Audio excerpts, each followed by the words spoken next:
Right guys, welcome back to the TruGolf Academy. You've joined me, John Watts, today, and we're going to be looking at how we could use the Hackmotion sensor to improve your impact position. Now, most people who use this great bit of kit are actually demonstrating and showing it on their lead wrist. I've got it on my trail wrist here, so my non-glove hand furthest away from the target. And we're talking about improving impact, this position here. So what I don't want to see, and what we see with a lot of mid to high handicappers, is at impact, they're more this way. So their wrist has gone from extension into flexion, too early into impact. And they're actually adding on some loft. They're getting the handle almost pointing back or level with the club head, whereas with elite golfers, we definitely see the handle a little bit more forwards, holding that angle in their trail wrist a little bit more. And that's what I've set up here. So I've set myself a range, which is the great thing you can do with this bit of kit. And the first shot I hit, the little punchy one, I managed to impact to have this position here where my knuckles were behind my forearm at impact by 4 degrees. Whereas the full shot I just hit, I was this way by 3 degrees. So I was effectively releasing that angle a little too early.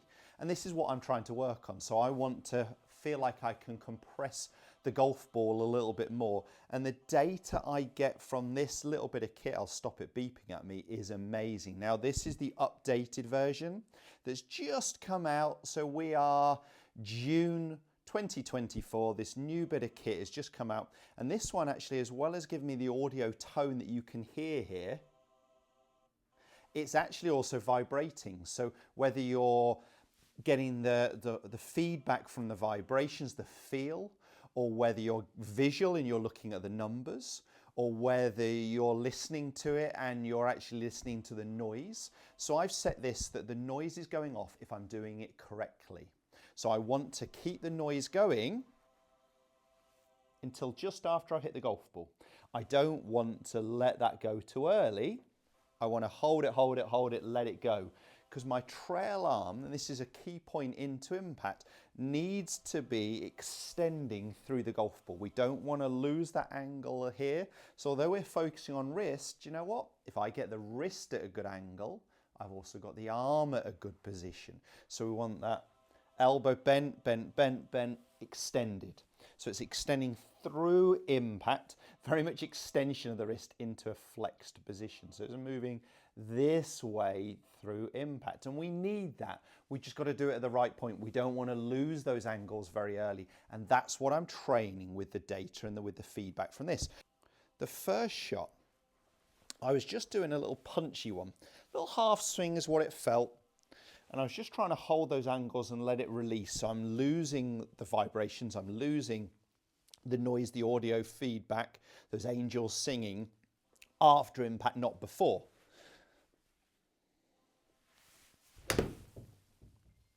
And that really gave me that sense of delivering. I needed it even more. So I still lost it fractionally before impact, -3 at impact. So my wrist was this way, 50 degrees at the top, but I'm losing it just a little too early. So I'm just trying to hold that position.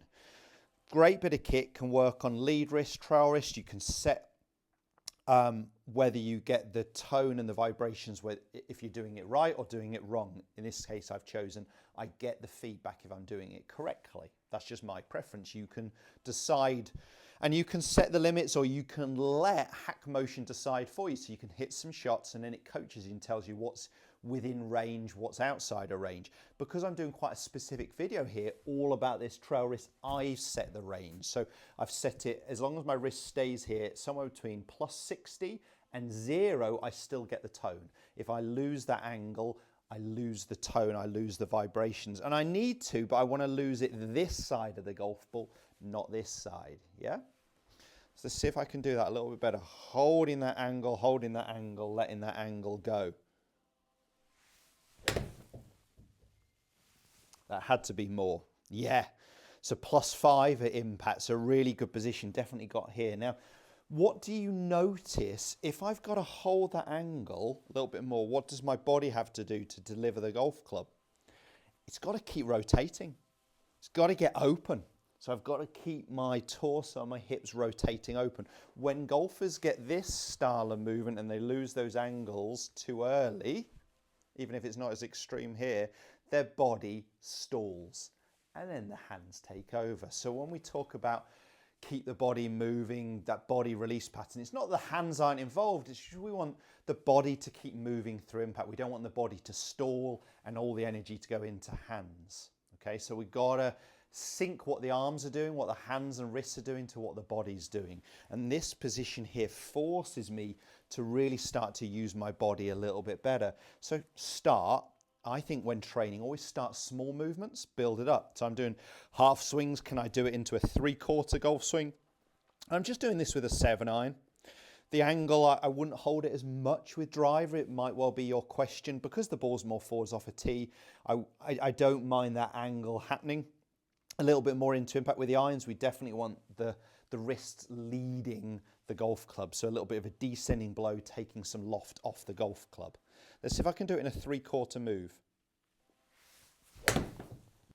So a 0 impact there. I still had the tone. I lost the tone just post impact. So I know I can do it a half swing. I know I can do it a 3/4 swing. So my practice, and I may not get it right now in this video, but it's can I get that position with a full movement? Can I keep working on those drills? And the feel, if I was putting this into a sensation, what does it feel like to me? It just feels like my fingertips are staying behind my wrist. So I'm trying to feel like I hold that angle and almost hit the ball with the palm of my trail hand into impact. Because again, what does that do to my body? Really starts to get it open, right, into impact.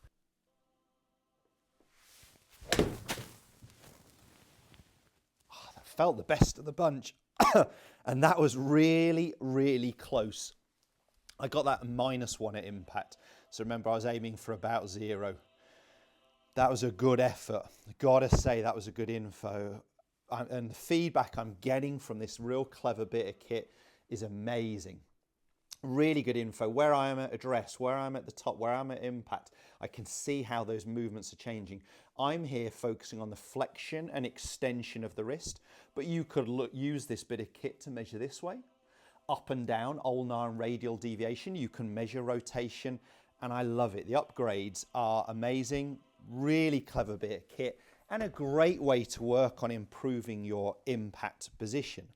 Now, I will put in the description below a link. If you use my code TruGolf Academy, you will get a 5% discount. This is a really clever bit of kit. There's 3 versions of these depending on what you're trying to get out of it. This is the Pro version, so it gives me the most data, the most info.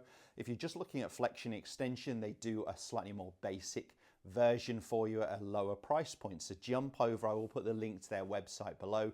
Use my code, get a discount. Really clever bit of kit. And ultimately, in terms of a feel, I'm just trying to sense those fingertips behind to really help me compress the golf ball as I want with my iron shots. I hope that video helps. Make sure to give it a thumbs up. Jump over and subscribe to my channel for more content just like this.